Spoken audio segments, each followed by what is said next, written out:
It's the Traders Podcast. I am Jeremy Hritz, your grateful, appreciative, and humble host here, welcoming you to episode number. Let me check my show notes here. I feel like a newscaster. Episode number 17. And today's title of the show, and this is a very special day for me, it's your superhero origin story. And if you're going to create a great life for yourself, if you're going to master trading, if you're going to master real estate, your own business, you've got to write your own story, your own superhero tale. And every hero has their origin story, where they came from. And today I'm going to share with you my origin story, how this all started with me with trading, because 2 years ago to this exact day is when I took that leap of faith. And I've talked about it a little bit more, but I want to celebrate this day. It's very special to me. It was one of the most special moments that I've ever had in my life, when I left behind the old life that I had professionally to embark on this journey of trading. And I want to share that with all of you and encourage everyone to have your own hero origin story and to create that. So we're going to talk through that today. That's today's topic, whether it's trading or whatever it may be. And we're also going to have the Ask a Trader segment that's going to go down here. And we've got some great questions from our viewers. So very excited about that. And then we'll do our ROKU update. So I waited till Friday so we could see what happened with ROKU after earnings, and it's not good. So all that and more in today's show. And just a few notes here. I'm struggling with allergies. So if you hear me snorting and sneezing, it's because the seasonal allergies are kicking my rear end. But anyway, two huge guests coming up in the next couple of weeks, Jeremy Newsom and a special guest, a trader that I look up to very much, super insightful, bright guy. That's all coming your way. There will be a little mini dose of inspiration coming in episode 18. You're going to want to check that out too. Excited about that. Don't forget about the Immersion Beginner Trading Bootcamp that I will be having on May 23rd. Instead of doing it over 4 to 5 days, we're going to knock it out in one day so that you don't have to give up 4 of your evenings. It's going to be from 12 noon to 4 p.m., so you might have to make some arrangements for work. But I'll put the link in the show notes. Register for that. Share it with somebody that you think would benefit from it, who wants to learn trading and investing. I'd love to teach you the basics and fundamentals, so check that out. I also am going to have my day trading boot camp, which is going to be, I think, 13 classes that kicks off in June. So stay tuned for that. I don't have all of that prepared, but it's going to be ready. And that's going to be followed by an active investing course that if you sign up for that day trading course, you complete it, you get the active investing course free. So stay on the lookout for that. And as always, if you're looking to work with a professional trader to learn how to trade the markets, contact me. You can email me at couragepaysbetter@gmail.com. Let's set up a consultation and let me help you learn how to do this in the markets. Okay. With that said, it is time for Ask a Trader.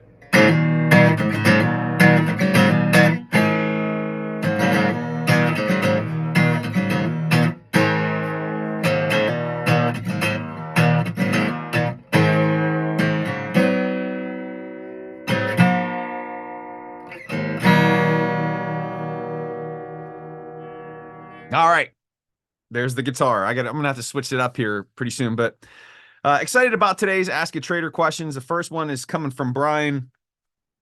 Brian, thank you so much for sending this to me. And his question, he says, why does a stock sometimes go extremely bullish on an earnings report that's fantastic, then other times drops like a rock after a great earnings report? It's a great question, Brian. So 2 examples that I could think of right now. So recently here, because we're in Q1 of the fiscal year, Netflix reported earnings last week, and they were all positive. But their forward guidance, meaning their future growth and just a small change in how they report. They weren't going to report how many subscribers they collected or gathered, accumulated quarterly. And market makers don't like that. And the market makers are pretty finicky. If something doesn't line up with what their expectations are, or if there's not enough growth from the future of the company, they'll gap it down. And you saw that that's what happened with with Netflix. Now, Netflix is going to be okay long term, right? It's just it had a pretty significant gap down and it was extended very much so. Then you take a look at Meta that happened this week. Meta crushed it. They beat their earnings per share, they beat their revenue, but what did they do? They gapped down almost $100, filled the previous gap where they gapped up last time, but what did the market makers like? They didn't like the future guidance where they said that the revenue might be slightly down and the fact that they were spending a lot of money to invest in artificial intelligence. So market makers are finicky. They want everything perfect across the board in order to run these profits up for these companies.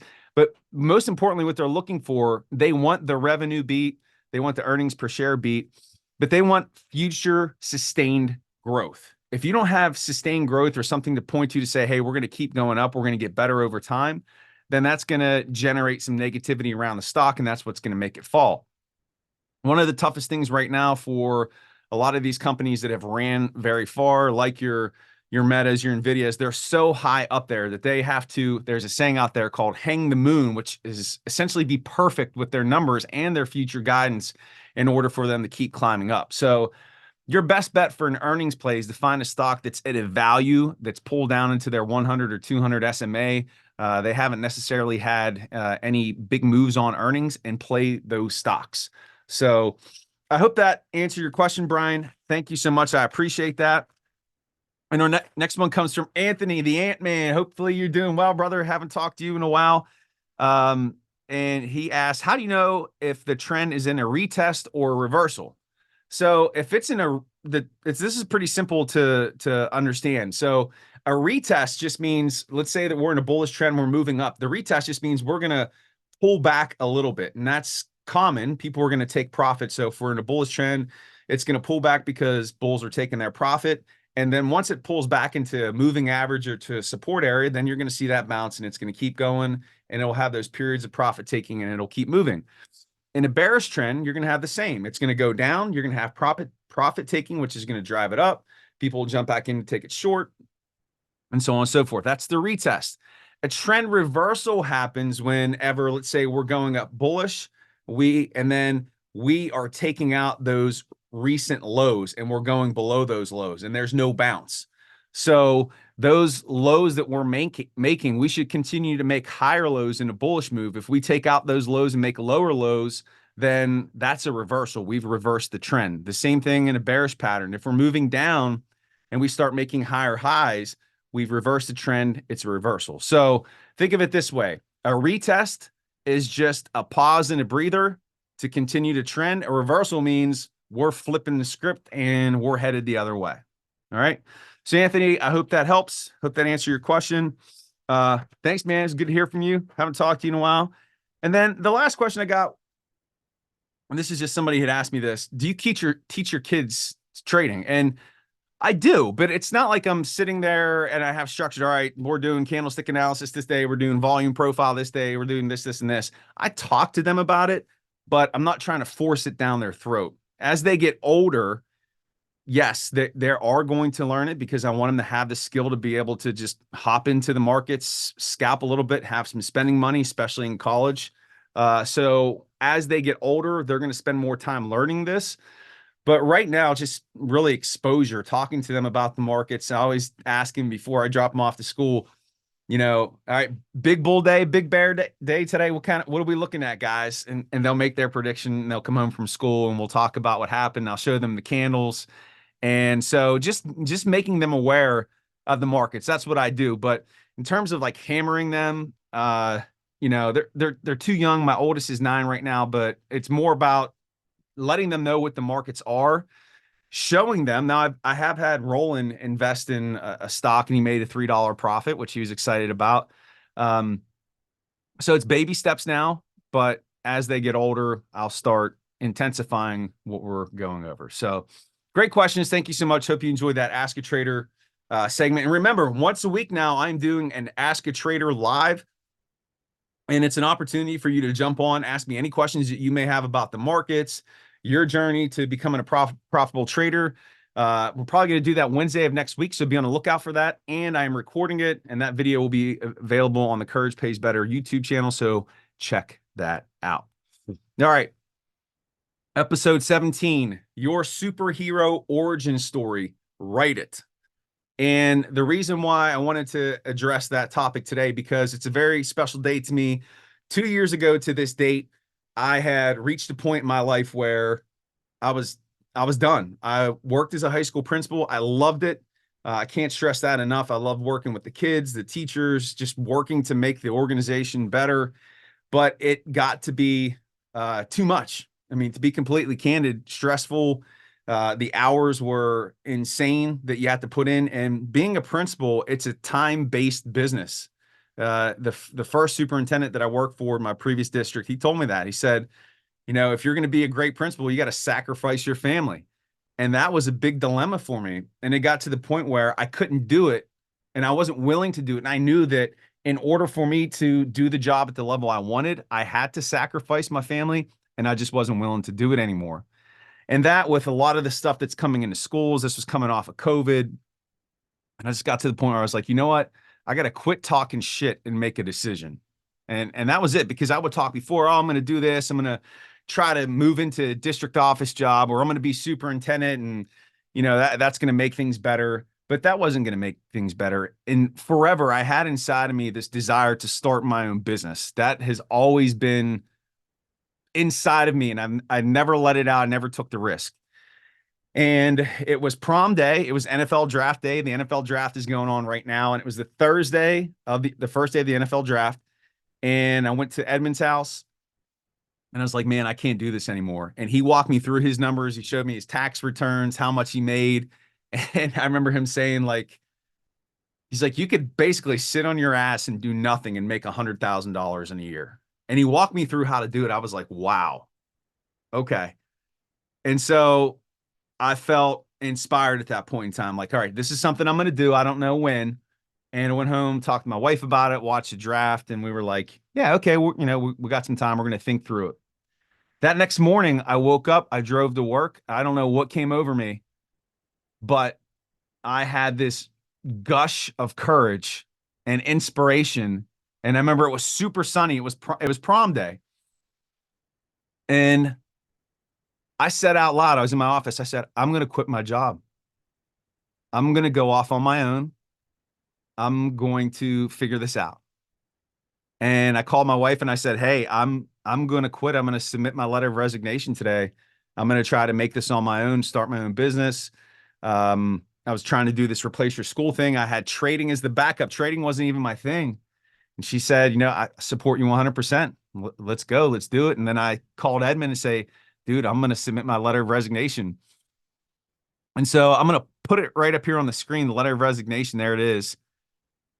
And I remember telling my assistant principals that I work with and our athletic director, hey, I'm resigning. I just want you to know. And I texted my superintendent. I was like, hey, can I come talk to you? And he texted back, is everything okay? I was like, yeah, everything's okay.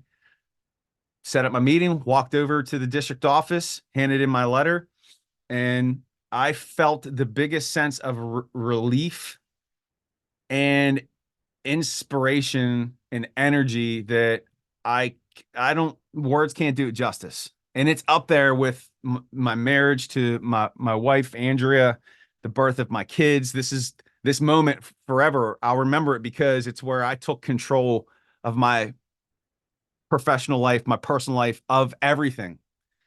And I remember thinking to myself, wow, this is real now. And it was scary. And that's where the story started. To bring this back to your hero origin story, that's where my hero started to be created. And I'm writing that story every day.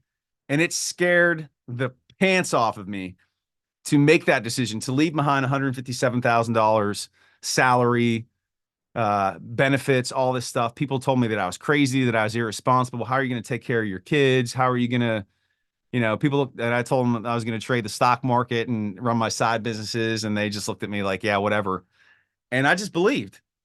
And now today, when I look back at it, it was one of the best decisions that I've ever made. Now, I will tell you that when I set my mind to something, I will not lose. I might get my ass kicked and punched in the face and bloodied. I'm laying down and, it's hard for me to get back up, but I will get back up. And the reason why I'm sharing this with you and why I'm so passionate about this, because I know there are people out there that feel right now how I did. And they know that they have this hero inside of them. And they know there's a story to be written. But for whatever reason, you can't take the leap, or you won't take the leap, or you're afraid to take the leap and write that story every day of what your life is going to be. And it's not going to be a linear path to success. It's not going to be, hey, this is a beautiful first draft of a novel where I'm on top of the world. No, it's not like that, right? It's going to take you so many different places. You're going to learn so many new things. But the beautiful part about it is you get to create it. You get to write it. You are in charge. And there's power in that, to know that, hey, I am now dictating how my life's going to work. Because going back to the situation I was in professionally, I had to be at work at 7:15. On good days, I could leave at 4 o'clock and be home. But, I've talked about before having to cover sporting events, dances, all that. I used to hate homecoming and prom, straight up, 100%. I don't care who's watching this from. I hated prom and homecoming. The worst, the worst. I will never go to another high school dance for as long as I'm alive. They're fun for the kids, but they're boring as shit for adults. I don't care. I'm not into the whole, oh, everybody looks, no, I'm good. And I used to miss the draft every year for a prom. But anyway, I hated being on someone else's time schedule. And I hated that I was locked into, this is how much I can make. All right, 157, I would get a $3,000 raise every year. I would all right, if I work 20 more years, that's 60 grand more. Plus I'd be in the 210s. If I was a superintendent, I can make between 250 and 300. But more importantly than that, I knew there were better ways.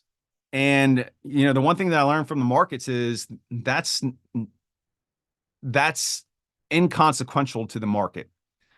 So I just knew that I knew there was more out there, and I wanted to take the risk to see what's out there. But more importantly, to bring this back to you, you have your own superhero story, your origin story inside of you that you need to write.